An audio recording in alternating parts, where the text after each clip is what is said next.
someone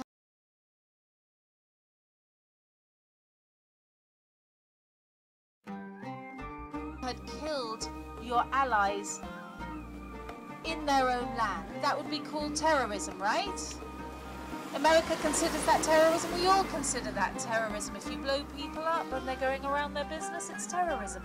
America got one of these terrorists. But look what happened. Again, from the Tory graph in 2011. American Mohammed Junaid Baber walked free just 4.5 years into a sentence that could have lasted as long as 70, prompting claims he may have been acting as an informant. The decision to sentence him to time served, due to what a New York judge termed his exceptional cooperation, dated back to before his arrest. Let's just make that clear again. Before this American was arrested for terrorism charges, he was working with the Americans. Before and during the time that he was, according to Americans, training those who carried out the attacks on Britain, he was, this is in the Telegraph, already working for America. So are they our allies? Or is this a foreign front line right here? Clifford Tibber, the lawyer acting for the families of those who died or survived the London bombing, said Baber admitted setting up and funding training camps attended by the 7/7 bombers. But he was helping US authorities even while helping to train the men who did that. Now what about the underwear bomber? Do you remember him? Well, remember? He was on a plane. Apparently he was going to blow a plane up. I think it was a Detroit plane, transatlantic plane. The Americans caught him. Yay, we've caught a terrorist. Well done us. Here's a news report about that. US and Yemeni officials have confirmed that the supposed would-be underwear bomber at the heart of an Al-Qaeda airliner plot, revealed this week, was actually an informant working for the CIA and Saudi intelligence all along. Officials anonymously confirmed that the plot, like so many others successfully foiled, was actually hatched by the CIA. So not content with blowing up people that they try to paint as our enemies, civilians with foreign-sounding names, that's their colonial mindset. The other, in this case, normally Muslims. They will blow us up too. They will get us on planes. They will get us on the underground. They will get us on the buses of London if it suits their hidden agenda. And Menwith Hill is behind that hidden agenda. This is the biggest listening and looking facility in Europe. They can hear conversations here as far away as North Africa. All of your emails go through here, all of your telephone calls go through here. If you trigger an alert by saying the word Palestine or perhaps the word freedom, you will trigger an alert in there that will have you watched. And who knows what will be done with that information in the future. So can I ask you again, are they our allies? Do we want them here? No. I think not. I wonder what my grandfather would have made with this listening facility. Americans spying on the British. And what about the accountability then? At least the British government must know what's going on.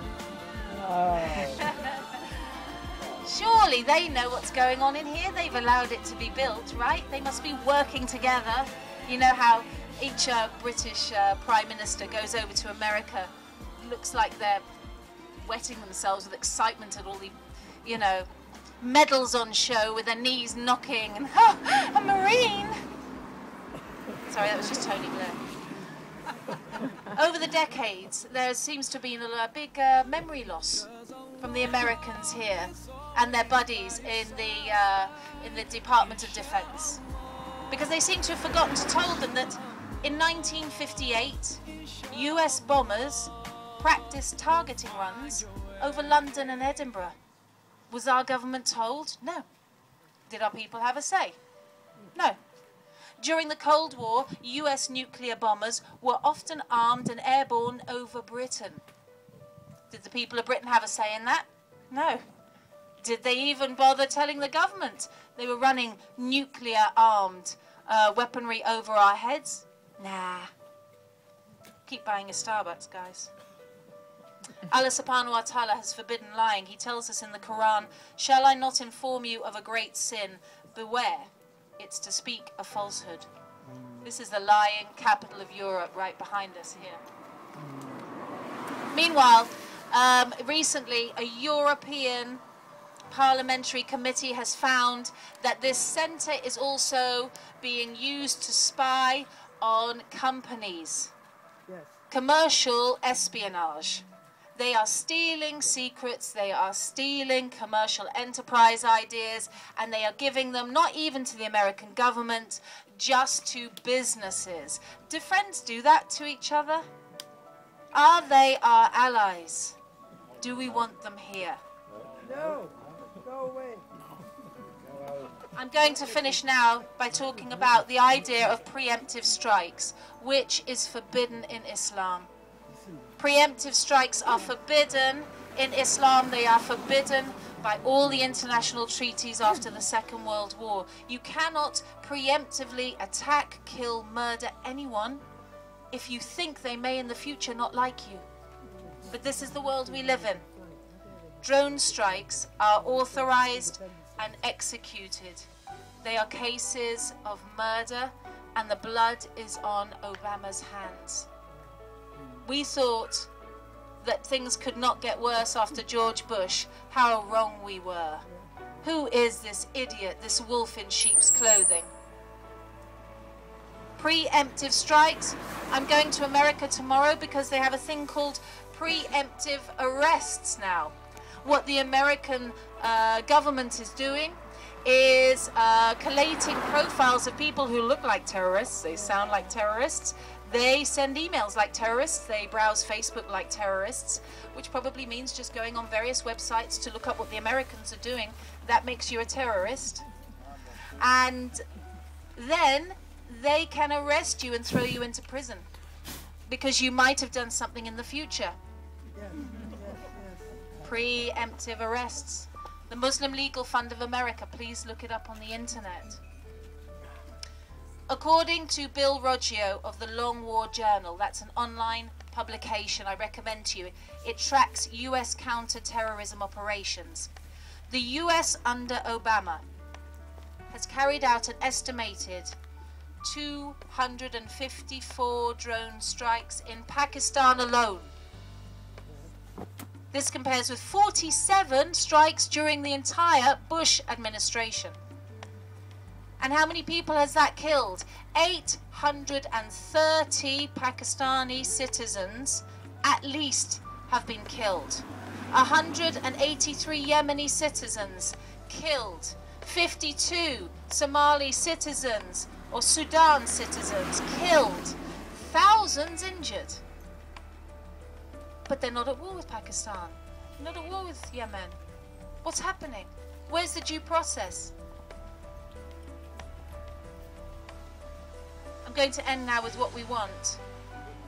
We want the US bases out. We say no to Trident. We demand that Obama hand back his Peace Prize and give it to someone who believes in peace. We tell Obama, stop killing by remote control. Stop your invasions. Stop attacking and invading Muslim nations. American forces out of Britain now. Thank you very much.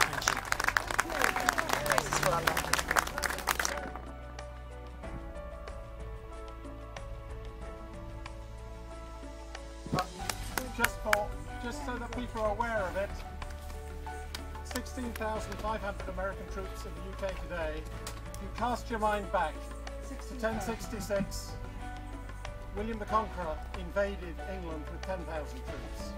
So, a bit of comparison there. So I think you've got a question here. On the 3rd of July 1988, the Americans shot down and destroyed an Iranian airliner, killed 290 innocent people.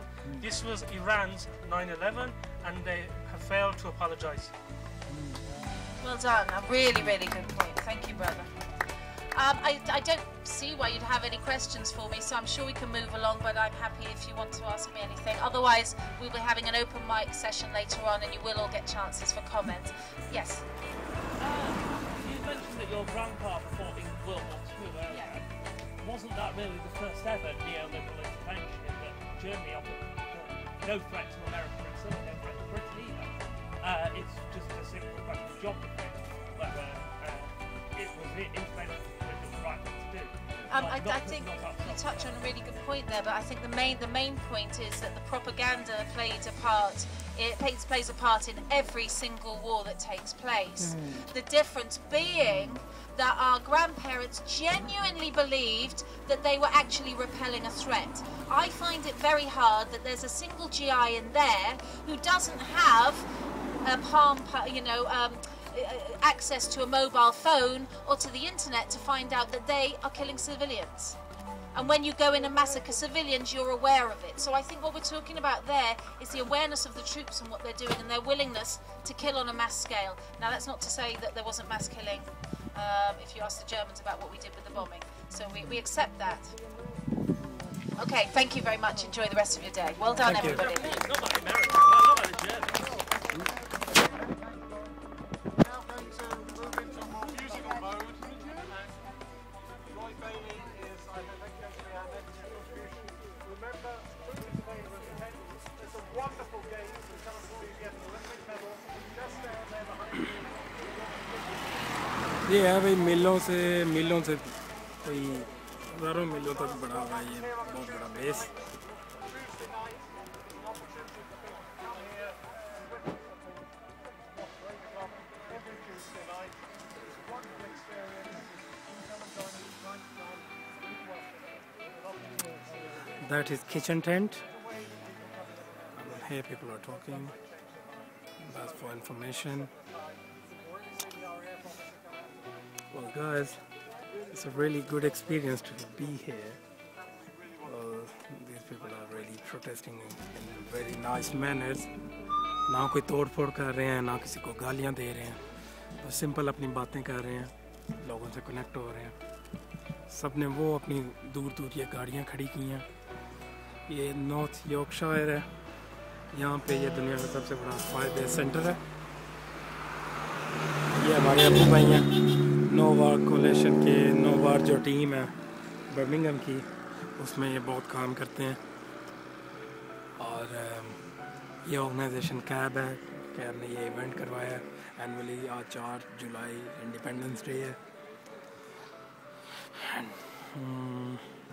और क्या बताऊँ यार आपको इसके बारे में, सबको पता है ड्रोन हो रहे हैं, जंगा हो रही हैं, खाना ख़राब पे होता है। पिछले साल भी इतने आए थे, इस बीन वो नहीं है। आज फिर हम अकेले आए हैं, पूरा साल लोगों को बताते रहे हैं। किसी के पास इतना टाइम ही नहीं है कि वो इस किस्म के किसी काम में हिस्सा ले सके। हर किसी को पैसे की परवाह है, अपनी लाइफ की परवाह है। यहाँ पे अभी पहले बारिश होने लग पड़ी थी, सब लोग भीग रहे थे क्योंकि बहुत ज़्यादा टेंट्स वगैरह नहीं हैं। कुछ यहाँ पे डिसेबल लोग भी हैं, वो भी भीग रहे थे हम सबके साथ। She's Melanie, that's Shameen Khan, the person who जिन्होंने जरदारी नू छितर मारे। लॉरेन बूथ ना गल्ला बातां हो रही हैं। This is Lindy's and that's Dr. Martin. थोड़े कुछ गंजे ने जरे।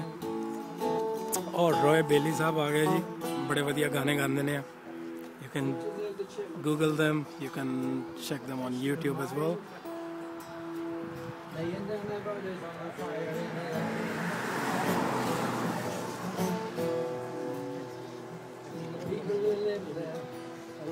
Dr. Martin. And here we have Carol. I'm making my own documentary. Oh, lovely. Would you like to give some message to our viewers? Yes, I would. I would like to say I'm partly here today to represent soldiers from America. But these are soldiers with a difference. These are soldiers that want me to say that they are protesting, that they are refusing to go to Afghanistan, and they are sending their message, some of which I'm going to read out today. This isn't reported in the press. For example, we have one man who has lived in a church in Canada for 2 years with his wife and child because he refused to fight in Afghanistan. He refused to fight in Iraq. So for 2 years he's lived in this church because he cannot live in his own country, America, anymore. And we do not hear these stories. Because they are the real soldiers. These are the real soldiers. heroes, those that refuse to kill others, those that have witnessed what it's like in a war zone and said, enough is enough. Enough is enough. Thank you very much. Thank you. Here we go, Mr. Khan here. Mr. Khan, आपने सरदारी साहब को जूते मारे. अब ये अमेरिकियों को आप जूते मारने के लिए आ गए हैं. That's good, sir. Thank you very much for being here. मैं अपने व्यूअर्स को बता रहा हूँ कि ये इतना अच्छा इवेंट है. ऐसा इवेंट हमारे पूरे मुल्क पाकिस्तान में कभी नहीं होया. कोई पॉलिटिकल जलसा नहीं ऐसा हुआ हो. कोई किसी की शादी या कोई और कोई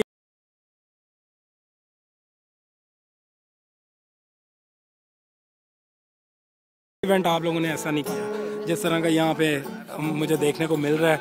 सब लोग इतने पीसफुली, इतने प्यार से कनेक्ट हो रहे हैं.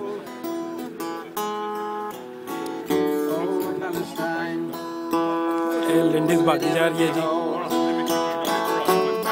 कैब की ऑर्गेनाइजिंग टीम में ये भी शामिल है. लोग यहाँ पे हमारा एशियन खाना खा रहे हैं. मेरा ख्याल है किसी Say we weren't a settlement in terms of occupation. When we talk of human rights, you can see what it comes to. It's okay, I gave one of yours later once you get cold. Okay, so you want human rights, yeah. That is The friends we endorse, armies of a general riding on an iron horse. Does it ever make you wonder why it always seems to be an undemocratic version of democracy?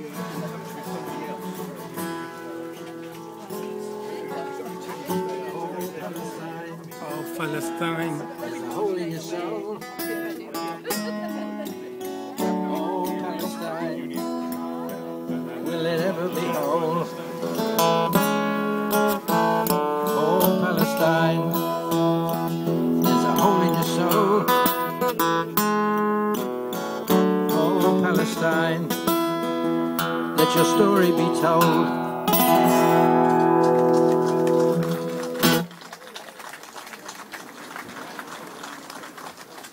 Oh, so that's a light-hearted beginning. Let's see, get you to join in. I'd like you to sing this. Hello, Melanie. What do you? I'm just making my own documentary. People who are defeated. Well, I'm dealing with the water. Yeah, well, it's a really good job as well. They just accused me of wasting my time. So how many years have we been coming up here?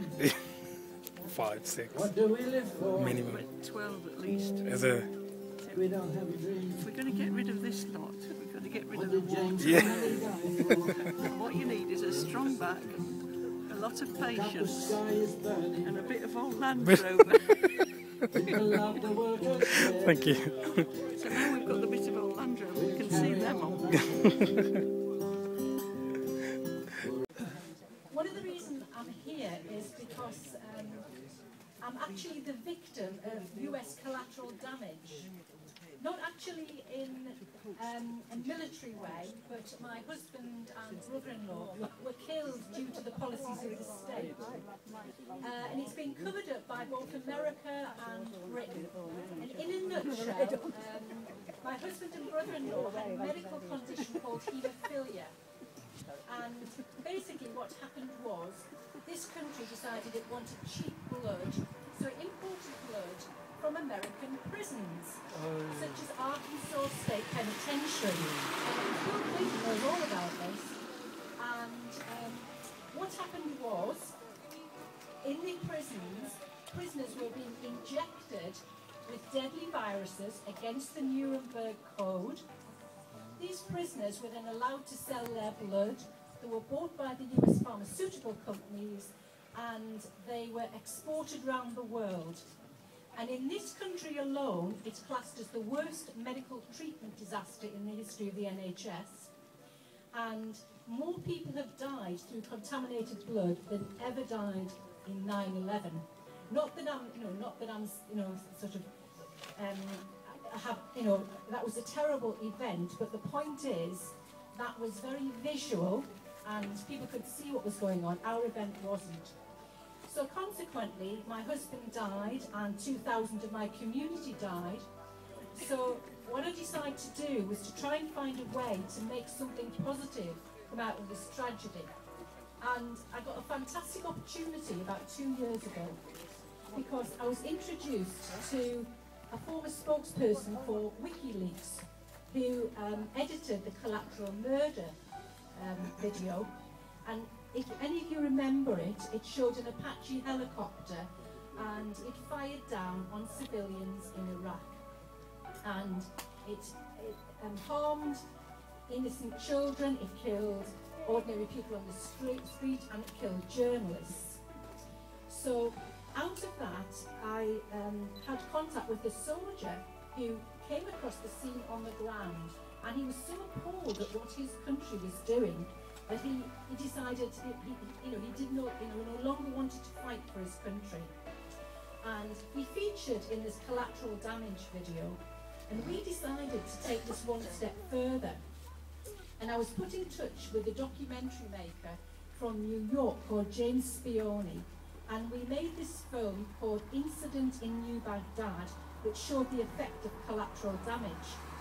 And after years of activation in both America and the US, I received a small amount of money, and we made this film for about £3,000, and it was actually nominated for an Oscar this year in the short documentaries. But the point is, we made it because we wanted to have an alternative to recruitment in America.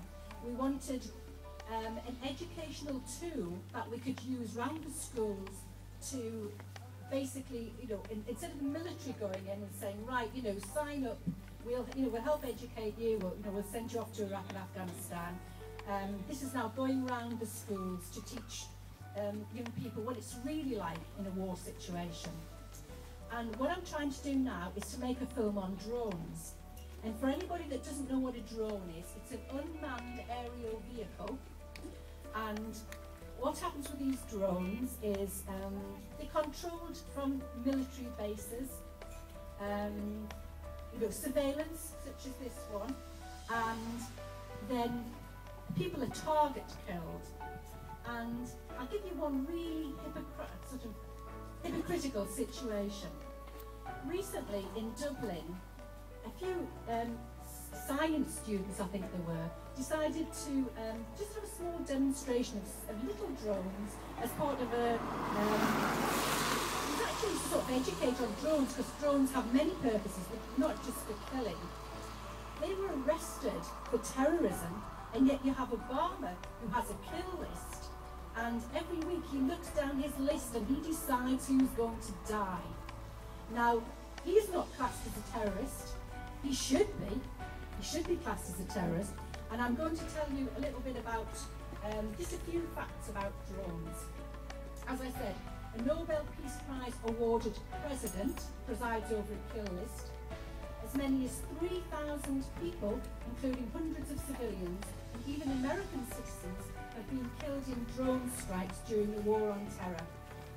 The Obama administration has already launched 6 times as many drone strikes aimed at alleged terrorists. These are not people that have actually been convicted in a court. These are people that they think might be committing acts. But what's happening is often that they're killing civilians. Now, I don't know if you're aware of this, but families of drone victims in Pakistan are currently suing the CIA and the US Secretary of Defence for the wrongful deaths of relatives. The UK is to spend £500 million on lethal drones by 2015, many launched from a Lincolnshire area. And Foreign Secretary William Hague is named in legal action on drones. Now, I've got some messages here today that I want to read because at the moment there are a group of soldiers led by the one who was in our documentary called Ethan McCord, who they're protesting against war, and they've set up their own organisation, and they can be found on Facebook. And I've got several messages to read out today from ordinary people. First of all, I want to tell you, I want to read this to you about somebody that went out and actually witnessed the aftermath of a drone strike. Right. The social worker recalled arriving at a home that was hit in Miran Shah, that's in Pakistan, at about 9 p.m. on May 2009. The drone strike had killed 3 people. Their bodies, carbonised, were fully burned.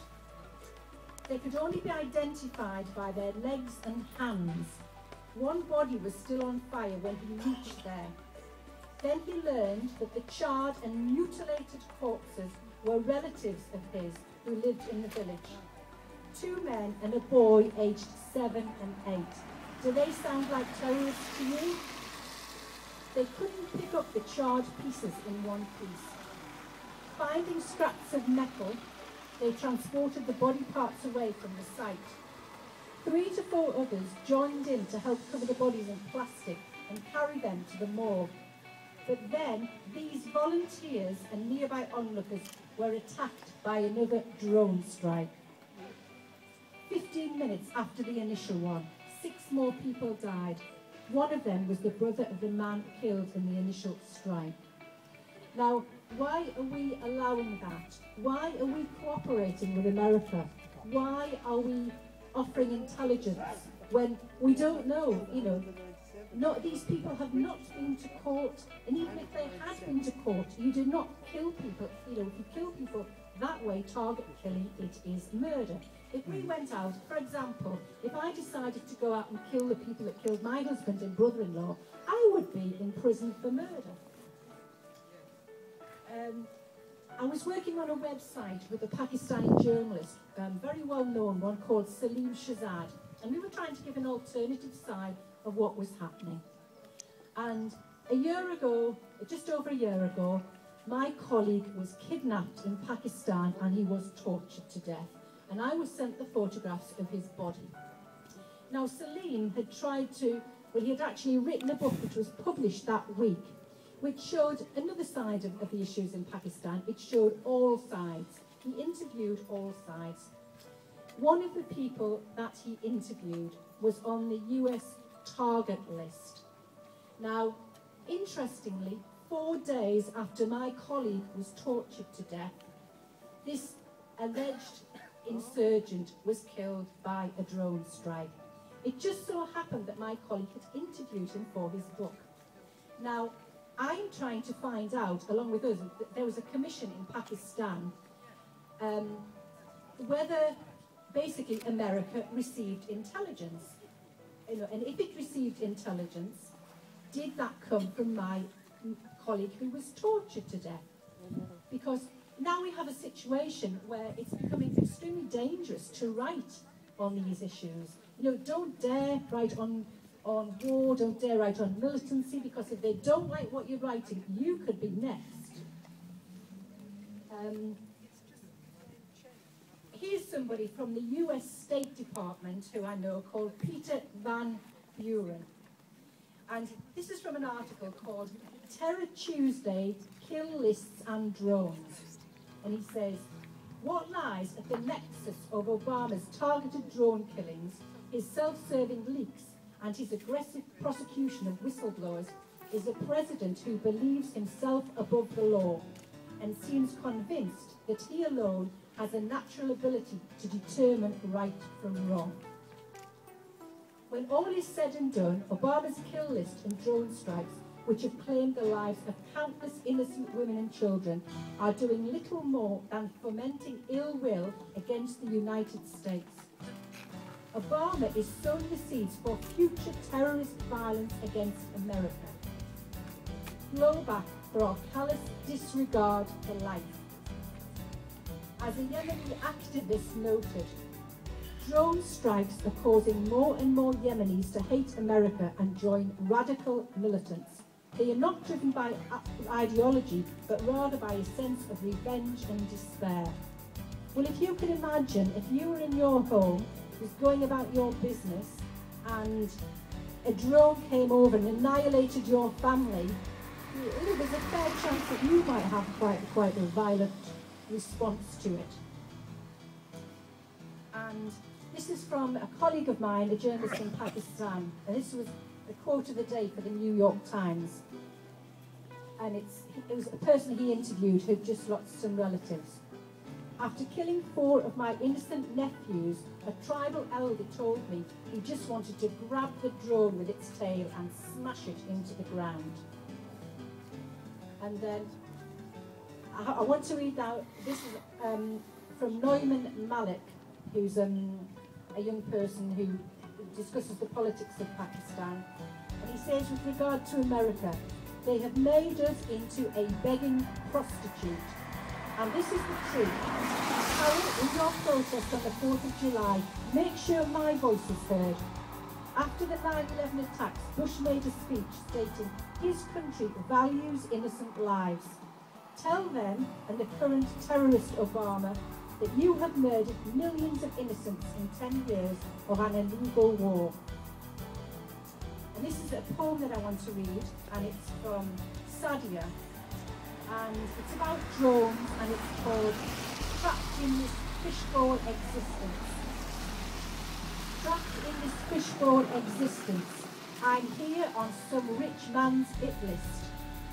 Just 7 years old, this is not on my wish list. I want to cry every time a plane flies by. Looking up into the sky with no ray of light, this painful sight, it's my daily fright.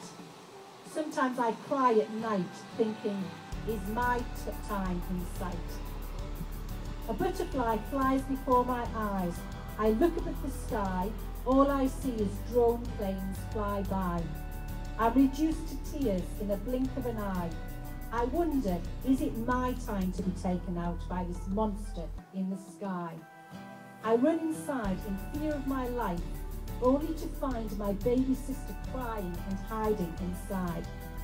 I hear her scream out loud, please God, reduce the terror in the sky that terrorizes our daily lives.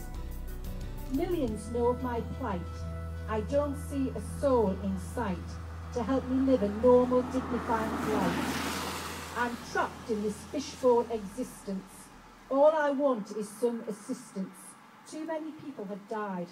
I could be in their sight. What did I do to deserve this plight?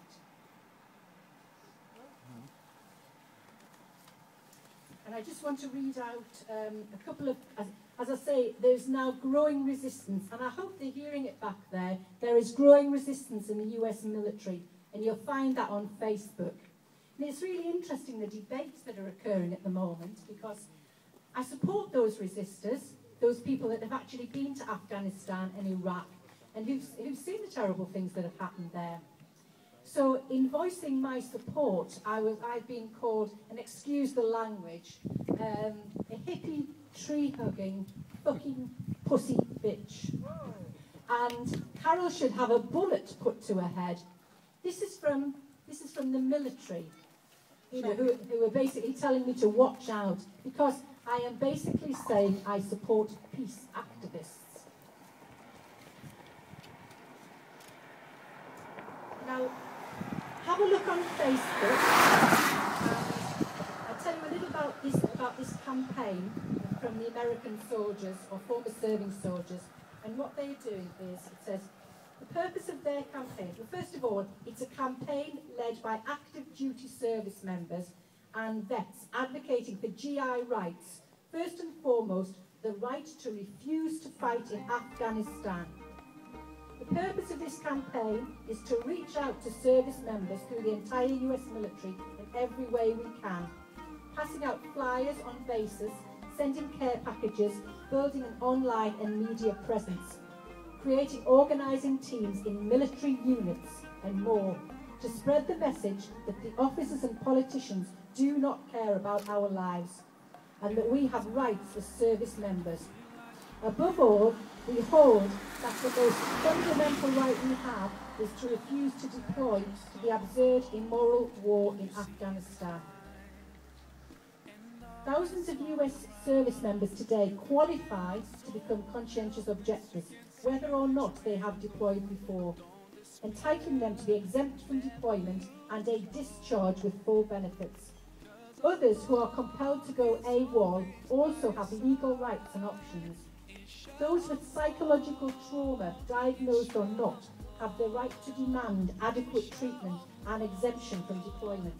But these rights are not known to most. So we want to make sure all service members know with this campaign. I'm almost finished.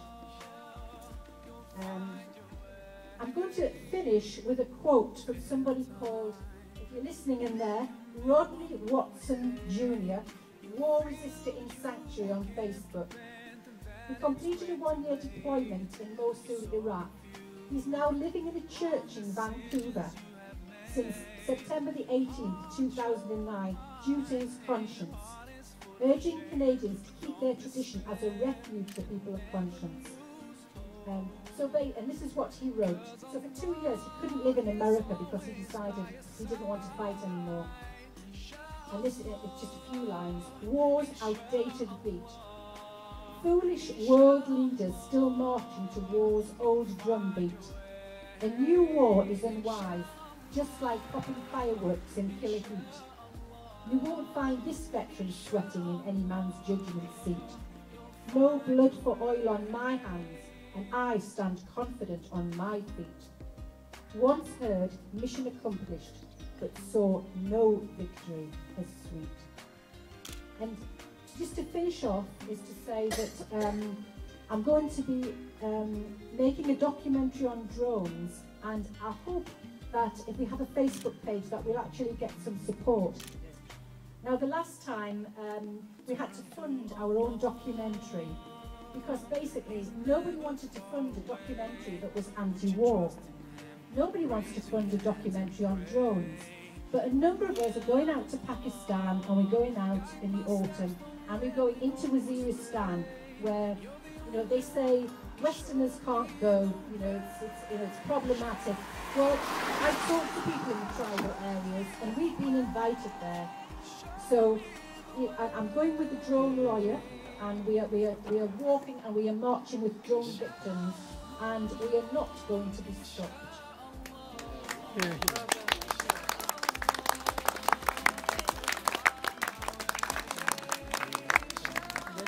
thanks for that, Carol. I should just say, I assume Carol suddenly ran for a few months ago to talk to us about the things she said. So, by all means, catch our contact. Do remember, we're still available. The mics are still sitting there, waiting for you to hold them in your hand, take them home.